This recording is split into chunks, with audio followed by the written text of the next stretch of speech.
Зодог шуудагтайгаа буудуулсан бүх. Завхан аймгийн Тэс суманд хар нүрд гончиг хэмээх алдарт бүх 1905-аас 45 оны хооронд амьдарч байжээ. Нутгийн хүмүүс сайн бүх гэвэл гончгийг хэлж болно. Тэрээр бие алдар дэгчирсэн, бяр ихтэй, барилдааны мэдрэмж сайтай, мэхэ даацтай хурдтай хийдэг байсан хүндээ гэж ярина. Гончиг хөвсгөл завхан увс аймагуудыг дамжиж арслан цолтой барилдаж нэр алдар өсч байжээ. Гончгийн багын найз Санжинд очиж цаа ууж байхад Санж учир хөтүүлэг шалтгаанаар таалд өгснөөс олж уг хэрэгт сэжиглэгдэн Хөвсгөл аймгийн шоронд жил шахам суусан авч хэргийг исвэлээжээ. Энэ үед Санжийн эхнэр чулуун мал сааж байсан болохоор талигаачийн өгсөн шалтгааныг гончигтой холбох үндэслэл бүрхэг байсан гэнэ. Тэр үед талигаачийн цогцсонд нарийн дүн шинжилгээ хийх боломж бүрдээгүй байсан болохоор цогцсны гадна талаас нь харахад мэдэгдэх шарх сорив байгаагүй учраас гончгийг алсан гэх нотлох баримтгүй байсан хэдий ч алах ялыг тулган хүлээлгэжээ. Аймгийн арсланг шоронд байхад нь маршал Чобилсон Хөвсгөл аймагт ажиллаар ирэх үедээ шоронгийн ажилтай танилцах болжээ. Чобилсон шоронгийн хашааны хаалгаар орох үед хаалганы дэргэд 200-ийн пошигтой элс байсныг харж сандарч твцсэн шоронгийн хуйг ойролцоо явсан гончигт савтай элсийг зайлуулах үүрэг өгчээ.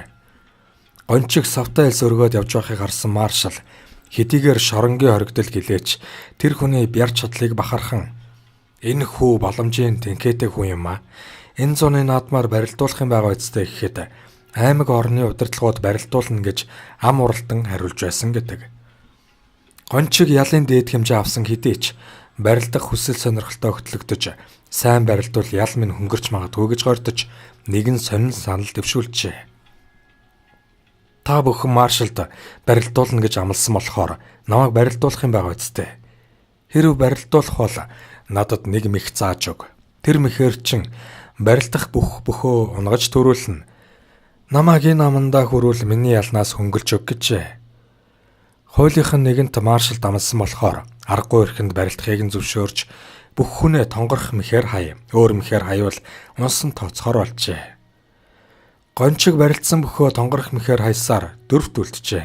Энэ үеэс шоронгийн хоригдол барилдуулж наадан бозрлууллаа гэсэн яриа гарлаа гэж гончгийг барилдуулахаа болж хуулийнхан ирж гончгийг шоронгийн байр руу яв гэхэд намайг барилдахыг зөвшөөрсөн шүү дээ. Наадан дуусгаж амиа авч гармаар байна гэхэд нь ногоо малгайтын 2 хүн ирж гончгийн гоёыг нэвт чадалжээ. Хуулийнхны шаардлагыг үл тоомсорлсон гончиг сүүлийн 2 хүнтэй барилдахдаа цусаа гоожуулан тонхорсоор төрүүлсэн хэдий ч хууль хяналтынхан олон түмний нэр барьж гаргасан шийдвэрээсээ буцахад хүргэжээ. Гончгийн завхны хорих ангид шилжүүлж өгөөч гэсэн гуйлтыг нь ёсоор болгожээ. Гончиг цааслуулах ялтайш нутгаа гэж ирсэн болохоор хороо хоногийг нь хэдэн сараар хойшлуулж хаврыг үзэх болжээ. Тэр нэгэн хаврын нар шарж хүм малын зоо төнийсэн сайхан өдөр байсан хэдий ч гончгийн хувьд угсан нүхний өмнө байгаль дэлхийг эцсийн удаа гонигтай харж цэнгэг агаарыг шуналтай сорж давчидсан цээжээ онгоолгож ятан зогсжээ.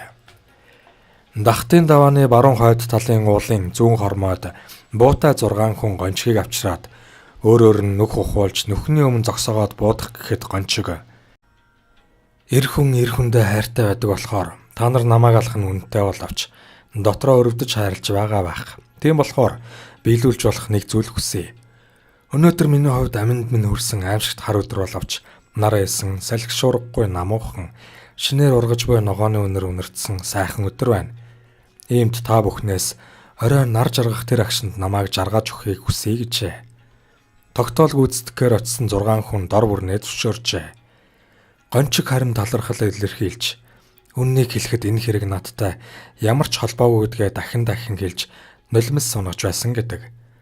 Санжийн эхнэр та хоёр холбоотой байсан гэдэг худал үг гаргаж ирээд тулгаж тасалсан юм. Хийгээгүй эргээс болж амь насаараа хохирч буй хүн гомдолтой байлгүй яах вүлээ гэд уртаар санаа алдаж байжээ. Гончиг барилдаж явсан тухайгаа болон бөхчүүдийн талаар олон сонирхолтой яриа дэлгэц суух ялдамдаа цагаан саруултай ганс хаш хөөрөхтэй тамхиа нэрт суужээ.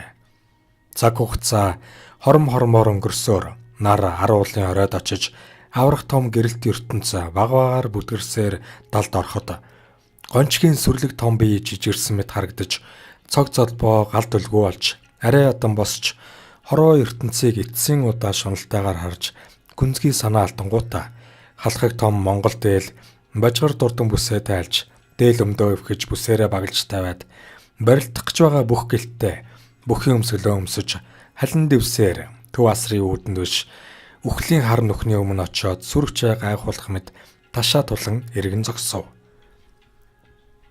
Үүргээ гүйцэтгэж яваа 6 хүний буундуу зэрэг тас хийж бүхий өмсгөлтэй Монгол бүх маань дээшээ хараад үхлийн хар нүх рүү эргэн унлаа. Чин үннийг хэлэхэд тогтоол гүйцэтгэгч бид хэрэгтэн гончгийг буудаагүй. Арслан цолтой Монгол бүхээ буудсан даа гэж энэ ажилд оролцож байсан нэгэн өвгөн хуучилж үлээ. Гончиг Увс аймгийн наадамд барилдаад сүүлийн 4 бүхэд үлдэхэд увсынхан гадуурхаж ганцаардуулаад байхад нь аархуу зантай гончиг миний 2 хөлийг туссан ч төрүүлнэ гэж хэлээд хөлөө тохоо зайтай тушуулж барилдаад төрүүлж байж үлээ гэж ахмад бөхчүүд хуучилдаг байжээ. Их Монгол гэмээх Шарав Жам Заваргын дүүх. Одоогийн Өвранга аймгийн Бүрд сумын нутагт 1877 онд төрсөн Их Монгол гэмээх Шарав Жам Заваргын өнгөрсөн 150-аад онд ярьсан яриаг нийтэлж байна. Түүний энэ ярьсныг Нэрэндоо хэмээх хүн сонсон авч сэрүүлсэн бөгөөд Монгол өчгөөс гэрэл үсэгт үндэсний төв архивын ахлах архивч Баасан сүрэн буулгажээ. Миний эд залуу байх цаг үеэс дор халах голын хөлөн буурын хошууны Балсан л хөндөв арслан хэмээх маш сүрхий их хүчтэй хүмүүн байсан юм. Балсан л хөндөв арслангийн гар хүмүүний гоён дор хүрвээс ямар ч хүмүүн тэсвэрлэж чаддаггүй ундаг байсан. Би тэрхүү Балсан л хөндөв арслантай нэг барилдаад унгаж дийлж байсан. Мөн тэр үед Зүүн аймгийн дугар Гэлэгсэнг авраг гэж ах トゥ хоёр авраг байсан. Би тэднийг барилдаж байхад баг залуу байсан учраас тэдний ам дор ногдоогүй тул барилдаж үзээгүй юм. Тэр үед би хэдийд боловч их цолтой бөхчүүд баг цолтныг амлаж авдаг заншилтай билээ. Би бүгд наадамд жил өнжөөгөө барилдсан бөгөөд барилдсан наадмын тоо маш олон тул тоог мартчихэ. Өөрийн хошуу нутаг ба эргэн тойрны их баг наадамд бүтэн 14 жил газар туналгүй ямагт тэргүүлж байсан билээ. Урд Богд хааны даншигт Зүүн аймгийн Буян тогтох аврагтай хоёул үлдэж Буян тогтох аврагтай барилдаад түүнийг унгаасан дор тэр Буян тогтох авраг нь Богдын хүчтэй бүх болох учраас тэр үед байсан халахын 4 аймгийн агаад Богдын Эрдэнэ Шанзудва Хятад Манжи амбан ноёдууд Богдын бүхийг унгаасан болсон үгүйд бол дахин барилдсугаа хэмээсэн ёсоор дахин барилдахад Буян тогтох авраг нь дэрэгдээ байсан засуулын хамтаар унж байсан болно. Үүн дор Богд хаан ба ноёд ламнараас тэргүүлсэн бүхий байр шагналыг Буян тогтох авраг дор өгсөн ба алдар цолыг над дор өгсөн болно. Түүний хойтон жил манай ноёны хойтыг далай гэгч зэрэг залгаж миний биеийг хуучин заншлаар Богд хаан дор өргөж Богдын бүх болгосон амой. Хуучин манж ба автоном битийн үеийн Богд хааны даншиг наадамдор би 6 удаа шөвгөрч 2 удаа тэргүүлсэн болно. Энэ үед дор миний цол нь шашныг мандуулагч, амтныг жаргуулагч, аврал итгэл оройн дээд, очир дор Богд гигийн таны улам нэмэх, уламжлан дуурсах цол нэмэх, цогт идэр, өдөөн дэлгэрэх, үнэн хүчит, бат ёроолт, баатар зоригт, саруул хурц, сэтсэн шудраг, тунч гарамгай, онц төрөмгий, олноор маш гайхамшигт, бат суурт даян авраг гэдэг цолыг хүлээж байлаа. Мөн ардын хувьсгалд засаг дур мандснаас хойш өөрийн цэрэгт явсан хүүгээ эргэж ирэхийн далмаар 60 илүү наслсан хойноо ирж барилдаад энэ цэрэг ардын их наадамд бүгд 4 удаа оролцсон барилдаж өнгөрсөн болно.